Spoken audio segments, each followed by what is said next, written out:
Hello, everybody. Good morning, good afternoon, and good evening. I'm so excited to be here with Veronica today. She is an Australian pharmacist and much more. So I'll go ahead and introduce her. She is the award winner of Australia and New South Wales Humanitarian Award winner for 2020. She's the Distinguished Service Award winner for 2020, and also Woman of Lindsay Award winner for 2019.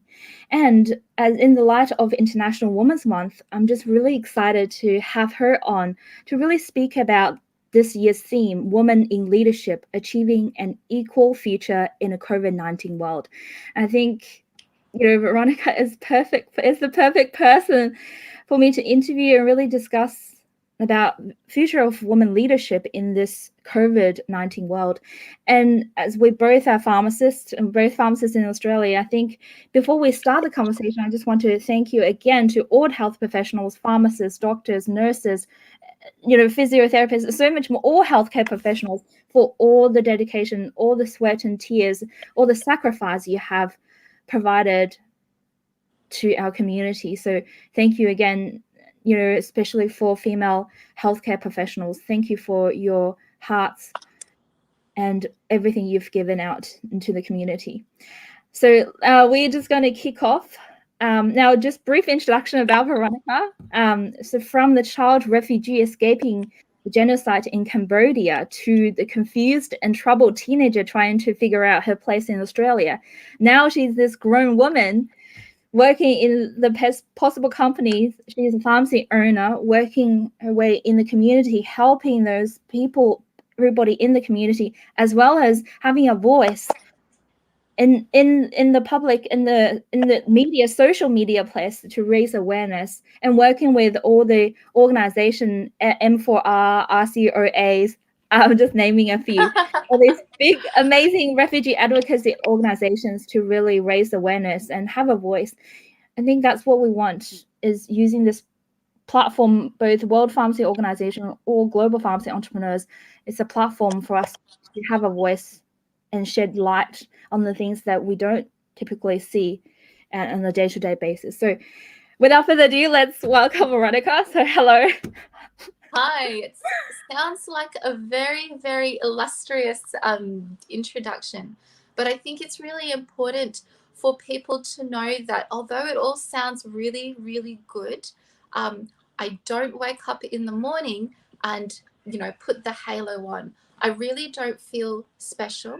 I just feel like a normal person.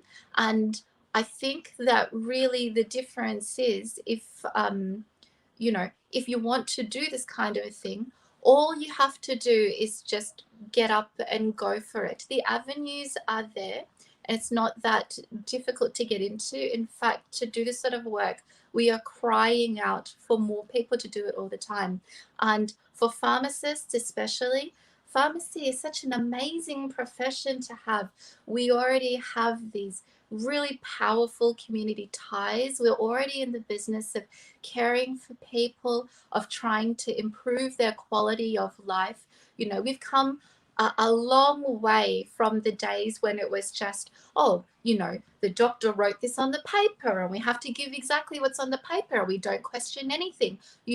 Now we are people who we're exercising our own clinical judgment. We're intervening for the best outcomes, for each person who comes to us. It's a very caring person and a very caring profession. And when someone comes in, you are looking at that person as a whole. You're not just going, here's your tablets. You're going, does this person need follow-up? Does this person need maybe a medication review or a meds check? Do we need to offer them monitoring? Do we need to refer them maybe to a mental health support service or a related service like that? So for me, the community charity work that we do is really something that goes hand in hand with the work that I do at the pharmacy anyway. And it's very difficult for me to separate the two because they are both just caring for people. They are very, very organic ways of looking after people and giving back to the community. And I would encourage anyone who wants to get into it not to be intimidated, by going, oh, this is not something that I studied at university. It is absolutely something that you can handle. All you need is the passion and the drive, maybe a little bit of mentoring. You know, there's always people, including myself, who'd be very, very happy to do that for you. Just reach out, just say hello. You know, I'm actually very, very nice. You know, I'm not scary at all. Yeah. Well, thank you for sharing that. And yeah, often when I was a student, I see all these amazing leaders, or all these pharmacy owners. I'm like, wow, they're up there. No way I'll be able to talk to them. Here are we, really having a conversation, really learning the insights from you. So thank you so much for your openness. You're always there on social media, on Facebook, willing to give your insights, your wisdom, your experience, sharing with our early career pharmacists. I'm venting. So I know that I'm very much known for like posting the odd anecdote online, and people laugh, they go, oh, that is so funny. But it's funny because we know that it's true. We can all relate. We have all had those experiences, especially as women, even though the pharmacy profession is about 2/3 women, according to the data from the APRA register, yet still the public perception is that a pharmacist is like a middle-aged man in the white coat standing on the platform, out the back of the pharmacy, like looking down grandly over his domain, and it's not really a reflection of reality now at all. We still have some way to overcome that, but in the meantime, we're still having to prove ourselves on a daily basis. People come in and go, oh, they look at you, can I speak to the pharmacist? They're looking at the store boy over there. You're like, it's the white coat, here's the badge, and you see that name there on the door. That's me. It is a pity that we still have to face this, this struggle every day of having to prove ourselves, to be taken seriously. But we're getting there, and the new generation of pharmacists coming through, I love them so much, because they are definitely those people who are practicing pharmacy, that forward pharmacy, dealing with people's problems, coming out from behind the counter, not just standing back there and just going, hand this out to the assistant. It's fantastic. I love it. Anyway, we're talking about women. We're talking about women.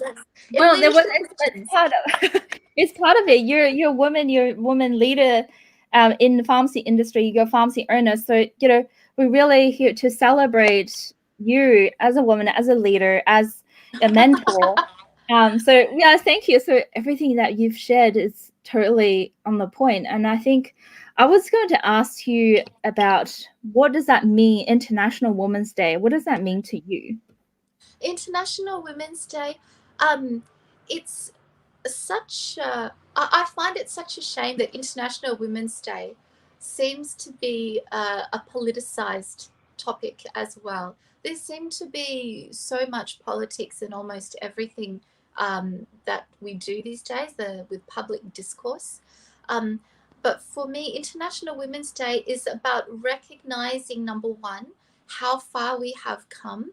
We owe a lot to these amazing women who have come before us, the trailblazers, the groundbreakers, who have pushed and fought, for women to be able to be educated, for us to be able to demand equal rights, for us to be able to have these pathways where if we're not being treated fairly, then we can call it out, but we still have such a long way to go. And International Women's Day is also about recognizing that the work is not done, contrary to so many people going, oh, look, pharmacy as a profession, it's already like 2/3 women, like how much more can you want? But the problem is that the 2/3 of pharmacists who are women, it's not being reflected in the ownership, and it's not being reflected in the leadership roles, it's certainly not 2/3 of people on committee organizations, in national executives, certainly not in ownership, who are women. So why is this taking place? Why are there so many barriers, for women? And I think it's important to acknowledge that people say that we want it to be fair, but as a woman, there are still hurdles in our way that are holding us back. And to say that you just have the right to do it isn't addressing those issues that are holding us back. You know, for new mothers, especially, you necessarily need to take time if you choose to have a family and you're not going to abandon your child at home with the TV on. You need to take time out to do that, to physically recover. And because of what is just a natural part of life, there's definitely a group of people who will consider that to hold you back. They will not hire a woman, you know, who maybe is, they'll say, oh, you know, she's this age, she's probably going to start having children soon.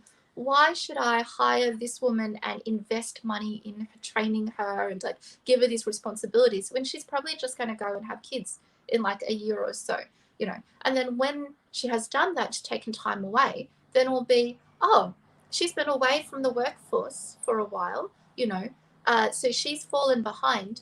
Why should we then need to take this woman back, you know, and try and work around her schedule now? Like, you know, she's got to go pick up the kids, she's got to go do this, she's got to do that.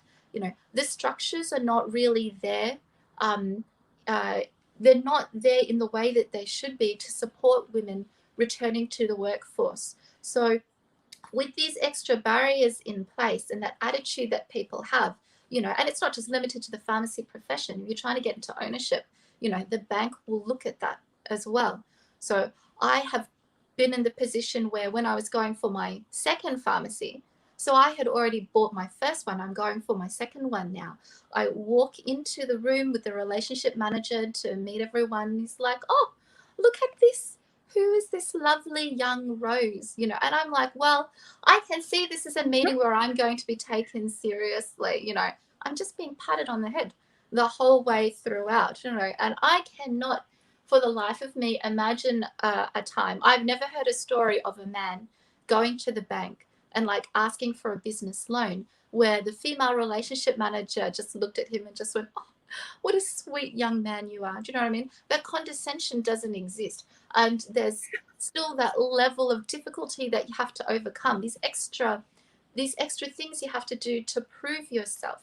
You know, women, we are amazing and resilient creatures, you know, and we take so much, and we cope with so much because society requires it of us at this time. But the point is that we shouldn't have to, you know. In order for there to be true equality, there needs to be structures in place to help bring these women back into the workforce and make sure that the workplace is a flexible and understanding environment for them, where if you need to take time out to pump breast milk for the baby, then there's an area and a time that you can do that, you know, where if you need flexible working arrangements to deal with, you know, the family demands, because heaven knows that society is not set up in a way that are allowing dads to do that in the same regard, you know, then that has to be in place. You know, there's so many of these extra things that we have to overcome. And then once you have passed all those boundaries, you know, you've got your situation life set up, and then you're thinking to yourself, you know what? Now I'm comfortable. Now I want to make a difference in other positions. Maybe you'll think about running for a position, you know, with the PSA or with the Pharmacy Guild or with any board or committee that you care to name. You know, you are already behind because of those hurdles that you have to jump over. I've spoken about it for a while, but I think every one of us understands what I'm getting at. Every one of us has faced those extra hurdles. It's not fair. It still needs addressing. We still have so long to go before we reach true equity, if you know what I mean. Yeah. Wow. You can see you pressed the button, didn't you? You pressed the button and off I went. but it's such an important conversation to have, I think, globally. it's awareness for people in the leadership position, as well as for young people, pharmacy student, early career pharmacists, to start realizing this is going to happen in the future. So we need to start, raise awareness or listen to hear what's actually happening. What can we do to change that? I think leaders speak solutions. Leader always come up with good solutions. So my next question I will be, wish what that do you was think true. the solution? Yeah. What should we do? What can we do to help our next generation, our pharmacy student, early career pharmacists? Forewarned is forearmed, and I'm really happy to say that I believe that the tide is turning. But in order to make sure that it happens sooner, because the truth is that it's not happening enough. I believe there were statistics saying that at this point in time, especially after the pandemic, which has clearly affected women much more than it's affected men, because women are less likely to be in very secure work. I think women are around about 100 years behind reaching actual equality, reaching parity. So in order to speed that process up, we need to support each other. We need to have the very, very strong networks where we can turn to each other. Pharmacy especially, there is the danger that as a pharmacist that you practice in isolation. You can just be in the one pharmacy and your whole world kind of shrinks down to what is happening in that one premise, and it's a real shame, but you may not have much interaction with other pharmacies in the area because people will be like, oh, that's the competition, we don't talk to them, we don't have a relationship with them, they're trying to steal our customers, they're trying to find out our tricks, all that sort of a thing. So that attitude becomes very, very damaging to the profession as a whole. So when you are isolated in that way, when something comes up, you don't know where to turn. You don't have people to fall back on. So organizations like this one are really, really important to connect people to each other, to say, hey, you have a problem, say something about it. This is a community that is willing to help you out. We will back you up. We will offer you the advice. We will mentor you. We will give you the tips that you need. If there's information that you're looking for to make sure that what is fair and what is right or what is legally required is being respected, then these are the resources to make sure that that's actually what's happening. And in the future, if you want to get into ownership, these are the places that you can go that are supportive of you in doing that. These are the tools that you need. If you want to get into a leadership position one day, then to have a strong network behind you that you can share your vision with, so you can reach as many people as you like, and you can bounce ideas backwards and forwards off people, I think is really, really important. So we need to be lifting each other up as much as we can. I'm really sorry to say that although there are many men out there who are supportive of the idea, there are also a lot of men out there who see it as unnatural. They see it as competition, and maybe it's not as big of a deal when it's the guy who comes into the pharmacy and goes, oh, why don't you smile, love? Or, who brushes against you on the way out, or, slaps whatever, or, or in one case, I was bending down to get something from the bottom shelf for someone else. Oh, Veronica, you look really good down on your knees. Oh, lovely. That sort of a thing from the public is one thing, but then when you get that sort of approach from people in positions of authority, then that's a bigger problem.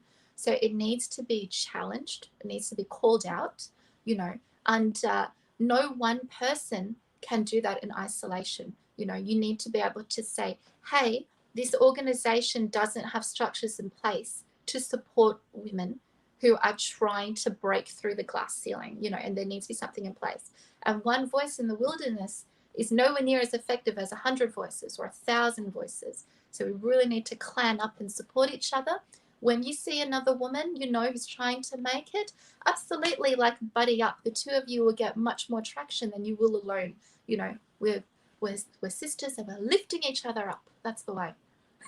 I love it. I love it. It just, yeah, we're sisters, and we'll have sisters around the world. We've seen so many UK and US pharmacists and Canadian pharmacists. There's just so many pharmacists from all different parts of the world, and all come together and realizing, yeah, we have to stick together. We have to inspire and empower each other for us to move forward.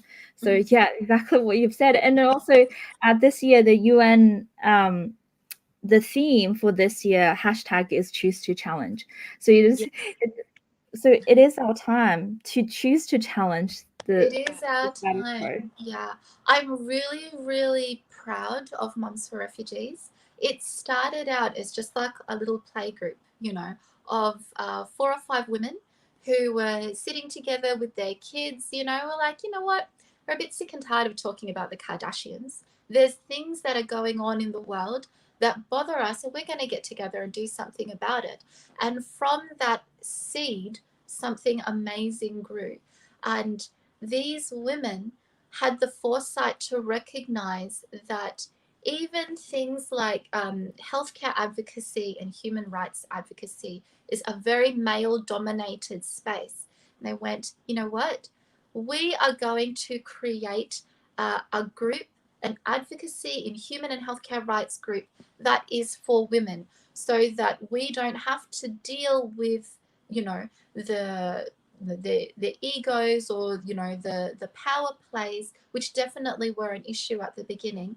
This is going to be a space where we are going to be focusing on the cause, but also focusing on empowering other women, giving them the tools that they need to be effective, the mentoring and the training that they need to be successful to effectively prosecute the cause, in a space like this. And we have found that it works so well, because just like with pharmacy, if someone comes in and says, oh, I need this medication and I don't have a script for it, for example, like, I don't know, give it to me, it's really not very effective to say to somebody, no, you can't have it, get out, like it's not conducive to a long-term solution, like, yeah, you've made your point and you were strictly speaking correct in the minute, but then I think that a soft power approach where you can say to someone, well, hang on a moment, why did you need this medication in the first place? Like, what makes you think that you need it? Like, what's going on? Like, tell me what is happening with you, so that we can discuss and find the right solution for you. That sort of softer, more collaborative approach is way more effective than just getting in someone's face and telling them that they're wrong. And we have found that with the composition of Mums for Refugees, we've been able to ensure that that's always the approach. It's not about, confronting someone in the street so you can get like a nice video for social media, or getting like your thrills. Oh, I told this person off. Yeah, you told them off, but is that going to change their mind? No. And you need to bring people with you. So instead, we are collaborating, we're talking to people, we're saying, hey, that's one way, but this is a better way, and won't this lead to better outcomes for everyone? So having the Mums for Refugees group, we've now got an all-female board. We have registered recently with the for DGR status, or like a properly registered charity. We've done fundraising projects with the National Justice Project. We have the Mama Penny Food Pantry. We're feeding like over 300 families a week. We're running play groups, for people, for mums, so that they can sit and socialize, so they're not isolated all the time, and practice their English while their kids are being looked after in a safe environment. So many of these things going on, and it's all done with the power and the might and the sisterhood of this amazing group of women. We've been able to accomplish so much because we support each other, and we're doing it around our normal work, around our families. I would like to say around our social lives as well, but I don't know what that is. I haven't had one for quite a while. So, wow. Thank you for sharing for this amazing community that you're part of. And I think it's so important and for us women to get together in power. Because I've seen, you know, statistic showing that 80% women in the workplace are bullied by other women, which is, you know, that's Is that something. true? So there's Really? yes. So in leadership positions, so how can we turn that around and bring that inclusivity and diversity, also bring that love and kindness, compassion into that workplace? So it's the statistic is apparently 80% of women have been bullied by other women.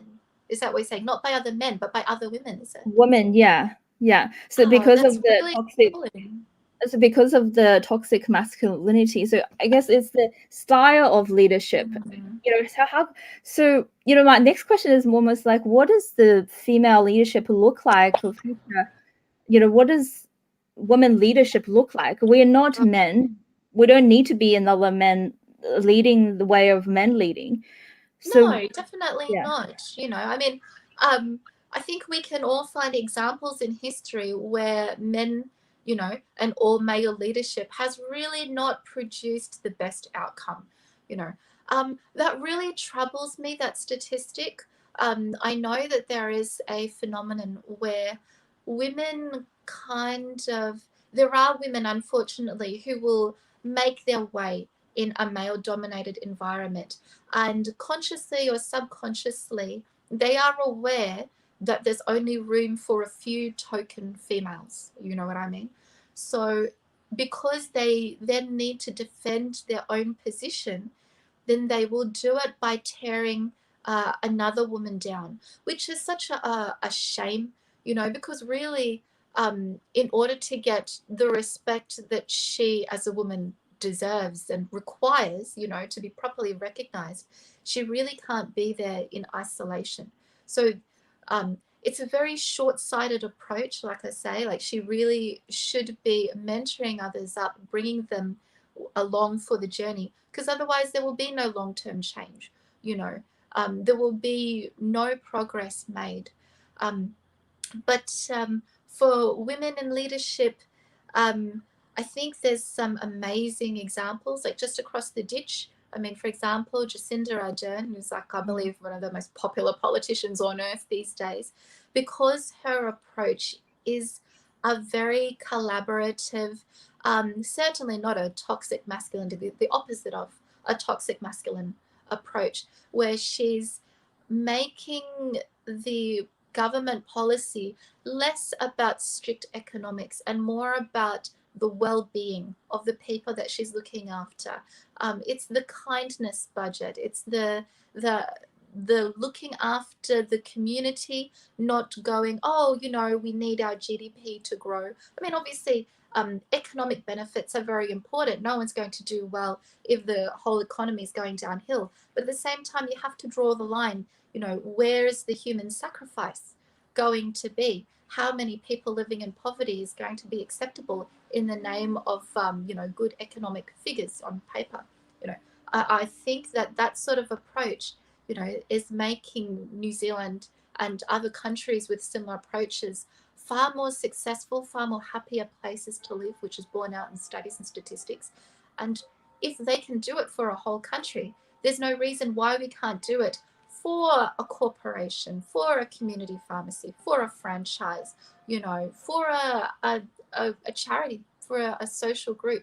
You know, that's what we need to all work on together. You know, you won't make the journey alone. You need to bring other people with you. They will back you up. They will support you. They will look after you just as you're looking after them.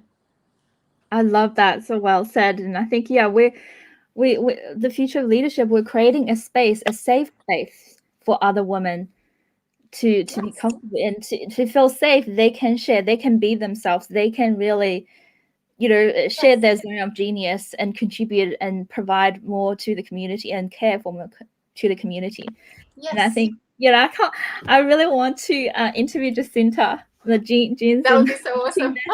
she's New Zealand. She's in Yeah, New I Zealand. might be starstruck if that happens. It might be just like the whole time, but she probably has an effect on a lot of people. Yeah, yeah. I think she Yeah. is a great example of what feminine collaboration in kindness and caring of that approach can achieve. And it's achieved truly amazing things. We have, as a global society, been very male dominated for so long. We have to move forwards, and we must be able to adapt, and slowly we are getting there. And every time that the change is made, more people are being lifted out of poverty. It's good for women, but it's also good for men. It's good for all of us as a society to do this together. People say toxic masculinity. It's not just affecting women, but it's also affecting men in terms of their mental health, the way that they regard themselves, the outcomes in later life, the suicide rates that they have to deal with, the emotional distancing that they have to deal with from their own family, all of this internalized rage. It's not healthy for them either. So when people say toxic masculinity, we have to be aware that this isn't an attack on men. It's an attack on an attitude that is harmful to women and to men. It's harmful to everyone.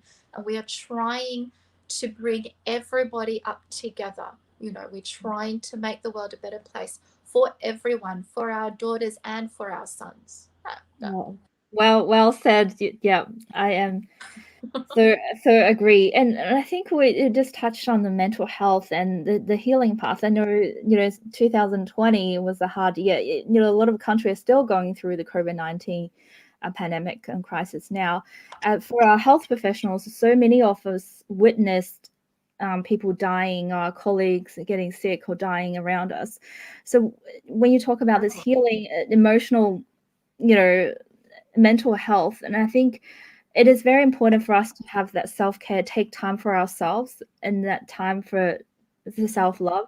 And we spoke about that before we go live, but I think it's such an important topic, something we really need to address. So this time is International Women's Day, for us to celebrate ourselves and what we've done, our achievement, but also it's time for us to rest and take care of ourselves before we go out to take care of the rest of the world.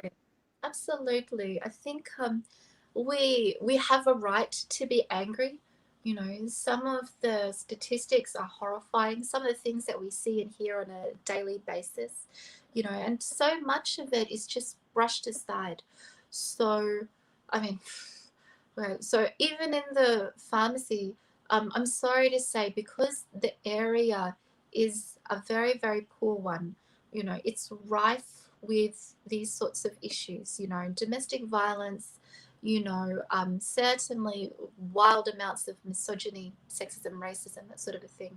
So we have had incidents where our security cameras have captured footage of, there was a man who kicked his girlfriend out onto the street with their naked child and threw her stuff down the stairs.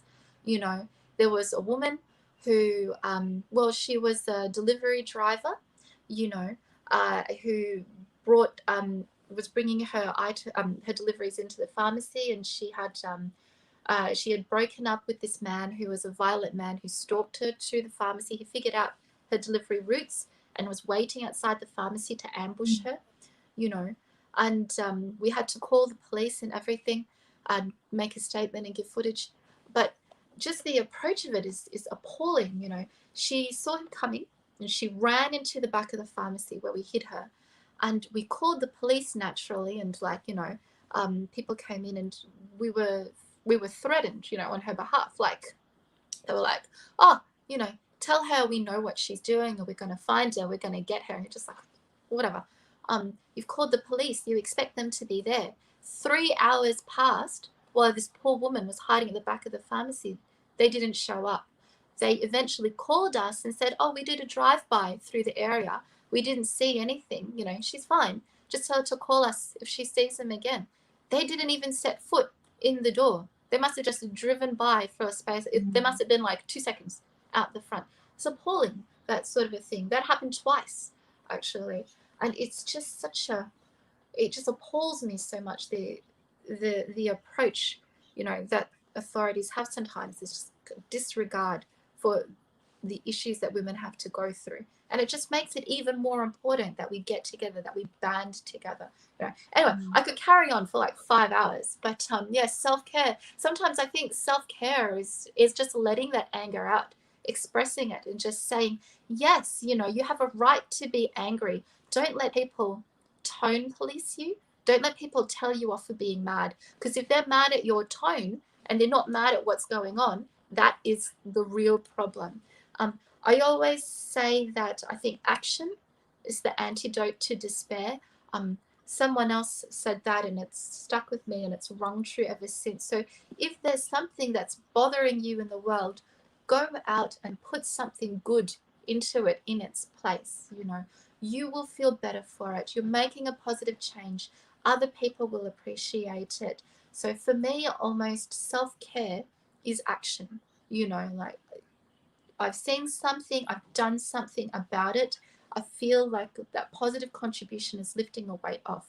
And sometimes I'm tired. Sometimes I'll come home and I'll just lie on the bed and pull the covers up and just turn my phone off and throw it under the bed and go, I don't want anyone to speak to me for a week. And then I will get up and go, no, I've had enough. I'm done, and now I'm going to get out and I'm going to put some more out into the world.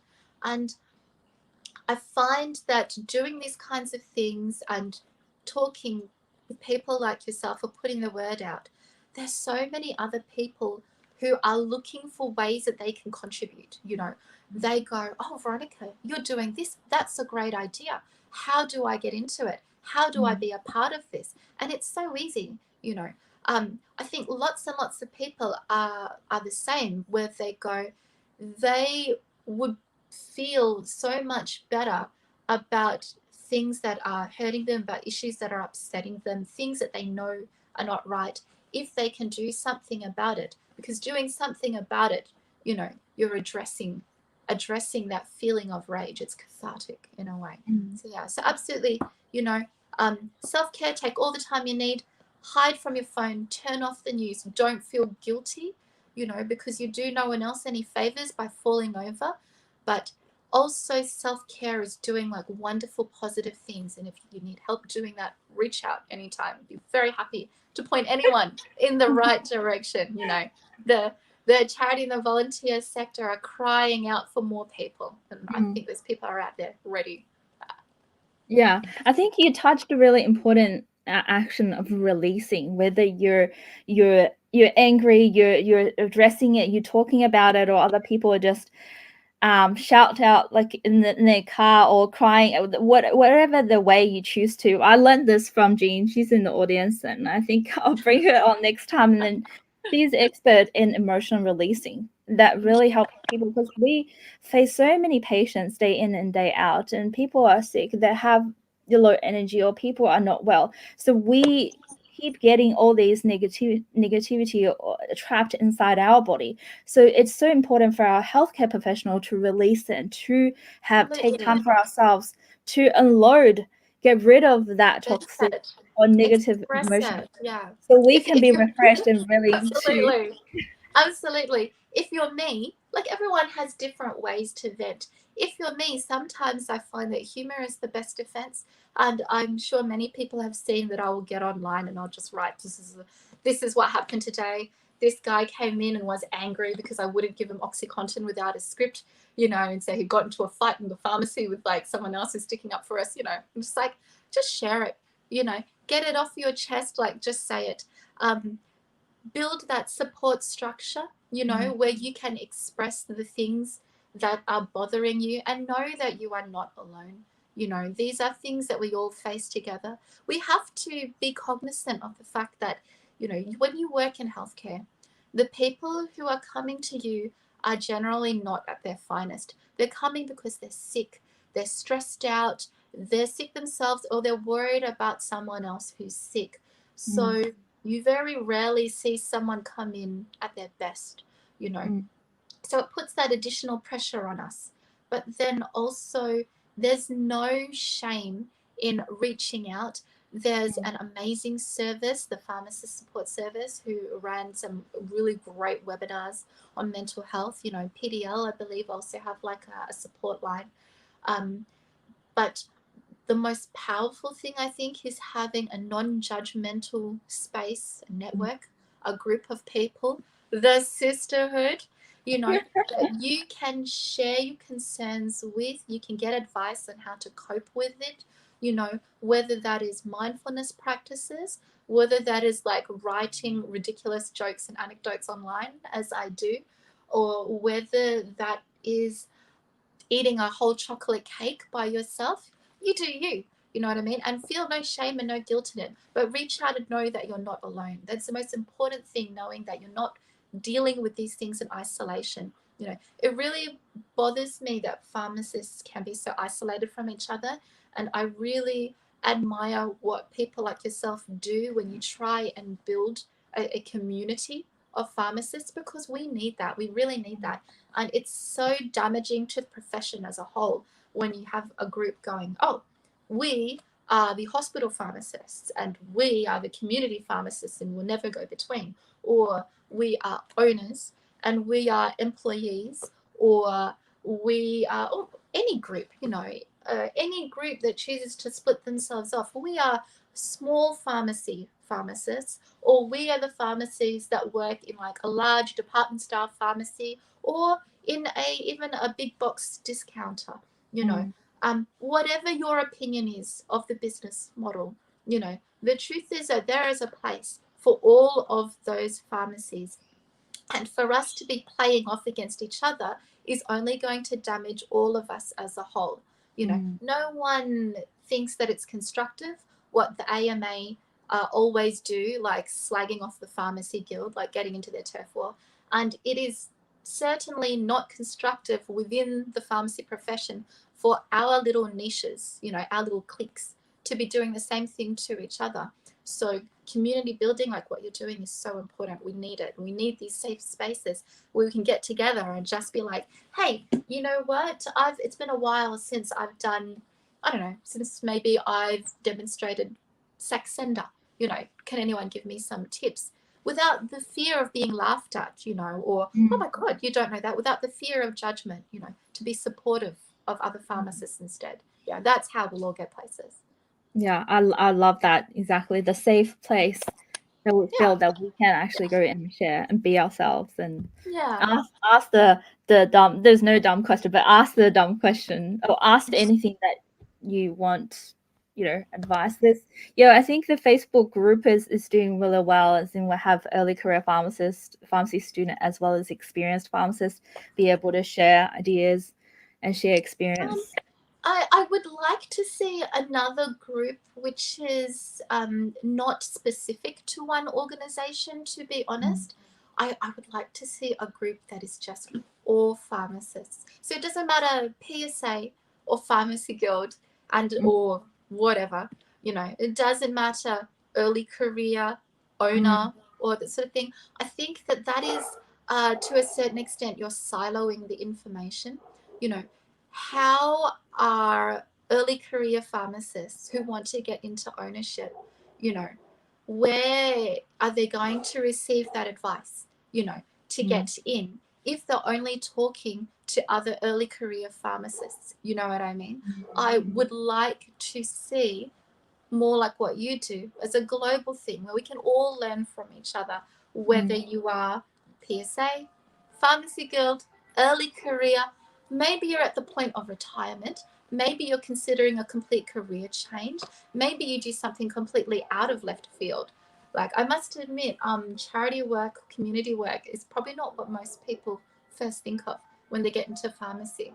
So I really love your group, your organization. I want to see it grow, like get bigger. Like, let's do it, sort of a thing. Awesome. Let's rope it all in. Even the international perspective. Like, let's do it. Definitely, I think I've learned a lot from pharmacists from different parts of the world, and like a slightly different system, but they're all caring for people. They're all looking for solutions. How do we add value to people in the community? I think we can learn a lot from each other. So yeah. Thank you. We're looking forward to more dialogues down the track. I'll let you know. No worries. Well, thank you so much for your time today. I've learned a lot. And I think it's great that we have this time to see you not as just a pharmacist or just a pharmacy owner, but you, Veronica, as a person, that your passion for other moms, refugees, your other charity work that you're doing for children, for, you know, you're dimensional, you're the 3D or 4D person. So I'm just really thankful, you know, you sharing your life, your heart with us, your passion with us. And I think more and more pharmacists should step out of our counter, of our pharmacy premise, of that shop. Hey, we are a person, pharmacy is our title, but we have a big heart. We want to help the community. Yeah, And absolutely. So thank you so much. Okay, if you're watching this, good morning, good afternoon, good evening. If you're watching replay, please #replay and leave your questions or comment in the comment below. So Veronica, we can come back and comment, and we can continue the dialogue. It's very important for us to continue, you know, this conversation. It's not just for International Women's Day, International Women's Month, but all year round. You know, and how the conversation about leadership, future, what is the future for healthcare? What is the future for pharmacy? What is the future for women leadership? And how can we collaborate with men? And it's a partnership. It's like yin and yang. We can't do one without the other. So how can we all working together and with that sisterhood and helping each other, empowering each other, inspiring each other? So I think that's the purpose of this dialogue, this platform. So looking forward to get to know you more, and welcome to reach out to me if you would like to join the conversation. I'll see you next time. Bye.